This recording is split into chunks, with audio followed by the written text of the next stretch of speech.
সবগুলো সাইড এভিডেন্সগুলো এখন সিঙ্গেলা করে দেওয়া হবে, যে আইসিটি এভিডেন্সটা ব্যবহার করে জানবে।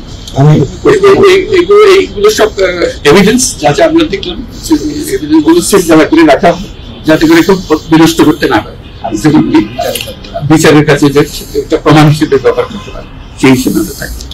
একটা কোশ্চেন, দুইটা কোশ্চেন করতে হবে। এটা এই বড় স্টোরিতে আমি এক কোশ্চেন করি।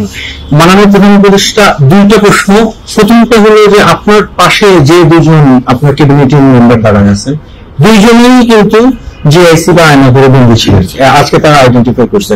এবং আমরা আরো কয়েকজন সার্ভাইভারের সাথে কথা বলছি এবং তারা যারা বেঁচে আছেন, ফিরে আসছেন, তারা বলছেন যে তারা রাষ্ট্রের কাছে একটা উপযুক্ত ক্ষতিপূরণ চান। কারণ এইগুলো প্রতিটা মামলাতে ওনাদের এক একজনের লক্ষ লক্ষ টাকা খরচ এবং আপনার সরকার থেকে গুমের সার্ভাইভার এবং গুমের শিকার ভিক্টিম ফ্যামিলিদেরকে কোন ক্ষতিপূরণের কোন চিন্তা আপনাদের আছে কিনা, এটা আমার প্রথম প্রশ্ন। ক্ষতিপূরণ হিসেবে আমি দেখছি যে ন্যায় বিচারটা তার জন্য হয় অতি তাড়াতাড়ি হয়, যে বিচার দীর্ঘ শক্তিটা করে থাকবে সেই জন্য এটা থেকে নিষ্কৃতি পায়, এটা আমাদের ফার্স্ট প্রেফারেন্স।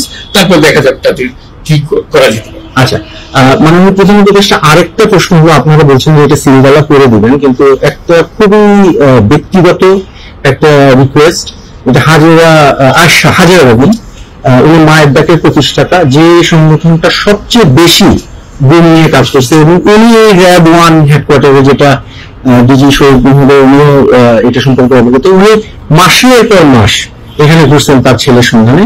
উনি আর ওনার মেয়ে একটু এই জায়গাটা ঘুরে দেখতে চান, এটা অনুমতি আপনারা দিবেন কিনা? বিশেষ গুম কমিশন, মানে গুম কমিশনকে যদি আমরা বলি, আরো যে বললেন আইসিটির সাথে আসলে আলোচনা করতে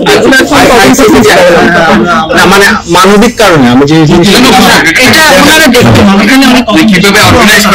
আসে, কারণ উনি এখানে অনেকবার আসছে এবং কথাবার্তা স্যার, এটাই মানে এই ভদ্রমহিলা জীবনটা ফিরিয়ে দিতে পারবো না যে জীবনের মাধ্যমে সে গেছে। অন্তত দেখলে মনে সান্ত্বনা হবে, আমি জায়গাটা দেখে এসেছি।